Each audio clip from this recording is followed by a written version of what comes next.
जय जिनेंद्र दोस्तों, श्री गणेशाय नमः। दोस्तों, आज इस वीडियो में हम बात करेंगे प्रश्न कुंडली के बारे में। प्रश्न कुंडली की भी हमारी श्रृंखला चल रही है। आज हम एक नए प्रश्न पर विचार करेंगे। इस प्रश्न में हम आपको बताएंगे कि खोए हुए जातक के बारे में कैसे पता किया जाता है। अगर कोई इंसान घर से चला जाता है या खो जाता है तो उसके बारे में प्रश्न कुंडली के माध्यम से हम जानने की कोशिश करेंगे। हमारे पास ऐसा ही एक प्रश्न आया 17 दिसंबर 2021 शाम को 7:23 दिल्ली का बर्थ प्लेस हमने यहाँ पे डाला है। अब हम इस प्रश्न कुंडली को ओपन करके आपको बताएंगे कि प्रश्न कुंडली किस प्रकार से देखी जाती है। दोस्तों, जैसे ही हमने प्रश्न कुंडली ओपन की तो ये मिथुन लगन की जन्म पत्री बनकर सामने आई और चंद्रमा वृषभ राशि में है। तो 20 भाव लगन हो गया, राशि स्थिर हो गई। तो दोस्तों, यहाँ पर हमें सबसे पहले अगर कोई चीज़ हमारे पास गुम हो गई है या खो गई है या किसी इंसान के बारे में पता नहीं चल रहा तो हम सप्तम भाव को आधार मानते हैं, क्योंकि सातवां घर खोए हुए इंसान का होता है। सातवें घर से हमें पता चलता है कि वो इंसान कहाँ पर होगा। तो आप यहाँ पर देख रहे हैं कि सातवें घर में धनु राशि लिखी हुई है और उसका स्वामी 9th हाउस में बैठा हुआ है। यानी केंद्र के जो भाव हैं, पहला घर, चौथा घर, सातवां घर, 10वां घर, उससे बाहर है। और 9वां घर होता है लंबी दूरी की यात्रा। तो हम ये कह सकते हैं कि घर के आसपास वो जातक नहीं है, थोड़ी दूरी पर है। तो 9th हाउस एक अच्छा और शुभ स्थान माना जाता है, इसलिए हम कह सकते हैं कि सेफ़ है। क्योंकि बृहस्पति की जो दृष्टि है वो लगन पर भी जा रही है, बृहस्पति लगन को भी देख रहा है। इसलिए हम यहाँ पर कहेंगे जातक सेफ़ होना चाहिए। क्योंकि हमसे किसी ने ये प्रश्न पूछा था कि क्या जातक सेफ़ है, उसको कोई दिक्कत परेशानी तो नहीं है। लेकिन हम यहाँ पर बृहस्पति की स्थिति को आधार मानकर कह सकते हैं कि जातक जहाँ भी है वो सेफ़ स्थिति में है। तो पहला पॉइंट हमें ये मिलता है कि 7th लॉर्ड 9th हाउस में बैठा हुआ है। तो ऐसा जो बच्चा है या जिसके बारे में प्रश्न पूछा गया है वो थोड़ी घर से दूरी पर है और कहीं ना कहीं सेफ़ अवस्था में है।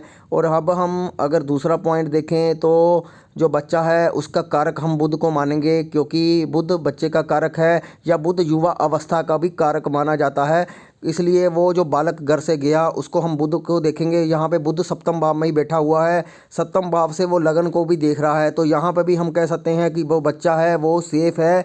और यहाँ पर लग्नेश भी बुध ही है तो जो लगन को देख रहा है। तो ऐसी स्थिति में भी हमारे पास 2 पॉइंट यहाँ पर निकलते हैं कि बच्चा सेफ़ होना चाहिए। फिर हम चंद्रमा को देखेंगे। चंद्रमा यहाँ पर उच्च राशि में है लेकिन पीड़ित है राहु से। तो यहाँ पर हमें चंद्रमा प्रश्न की जो है नेचर बताता है कि जो विषय में प्रश्न पूछा जा रहा है वो प्रश्न यहाँ पर सही मालूम होता है। क्योंकि 12वां घर जो है हानि को दिखाता है, दूरी को दिखाता है। तो ऐसा जब प्रश्न पूछा गया तो उनके घर वाले काफ़ी परेशान थे। और 12वां घर लॉस भी दिखा रहा है कि हमारा बच्चा हमारे पास नहीं है। तो जिस कारण ये प्रश्न हमें लगता है कि सही पूछा गया है, क्योंकि चंद्र राहु के कारण चंद्रमा सिर्फ मानसिक स्थिति को दिखाता है। तो यहाँ पर हम कह सकते हैं कि ये प्रश्न सही पूछा गया है। अब ये जब चंद्रमा लगन में आ जाएगा तो उनकी परेशानी धीरे धीरे हल होनी शुरू हो जाएगी। क्योंकि जैसे ही चंद्रमा आएगा लगन में तो वो बुध और गुरु से संबंध बना लेगा, क्योंकि बुध भी चंद्रमा को देखेगा और गुरु भी देखेगा। तो ऐसी स्थिति में हम ये भी कह सकते हैं कि जब तक चंद्रमा लगन में रहेगा तो बालक के वापस आने की पूरी संभावना ये चंद्रमा बनाएगा, जब तक वो मिथुन राशि में रहेगा।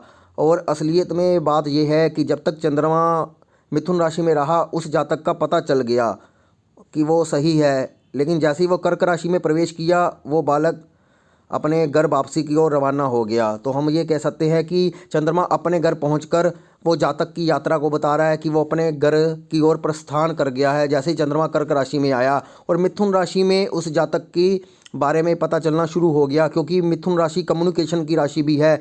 तो ऐसा संदेश प्राप्त हुआ घर वालों को कि बालक का पता चल गया है। तो परिवार में खुशी का माहौल फिर से स्थापित हो पाया। तो ये प्रश्न कुंडली हमें ऐसे देखनी चाहिए, छोटे छोटे तथ्यों को हमें देखना चाहिए। सबसे पहले खोई हुई चीज़ या खोई हुई वस्तु या खोए हुए इंसान के बारे में देखना है तो हमें सप्तम भाव को आधार बनाना पड़ेगा। 7th लॉर्ड की क्या पोजीशन है, फिर प्रश्न के कारक पर भी हमें नज़र दौड़ानी चाहिए जो हमें सही आइडिया यहाँ पर प्रदान करेगी। तो इस प्रकार से प्रश्न कुंडली के माध्यम से हमने ये देखने की कोशिश की कि बालक ज़्यादा से ज़्यादा 3 दिन के भीतर आ जाना चाहिए। हमने प्रश्न पूछने वालों को यही कहा था कि ज़्यादा से ज़्यादा 3 दिन के अंदर अंदर घर आ जाएगा, तो असलियत में वो 2 या 3 दिन के अंदर घर आ गया था। तो दोस्तों, इस प्रश्न कुंडली को पर वीडियो बनाने का मकसद यही था कि आपको इसके बारे में जानकारी प्रदान करना, और बहुत से लोगों ने कहा था कि प्रश्न कुंडली पर वीडियो बनाएं ताकि हमें और ज़्यादा जानकारी हो। तो जैसे ही हमारे पास प्रश्न आया तो हमने इस पर वीडियो बनाकर आपको ये जानकारी देने का प्रयास किया है। तो दोस्तों, उम्मीद करता हूँ आपको ये वीडियो पसंद आया होगा। अगर आपको ये वीडियो पसंद आया है तो कृपया हमारे चैनल को सब्सक्राइब जरूर कीजिए और वीडियो को लाइक अवश्य कीजिए।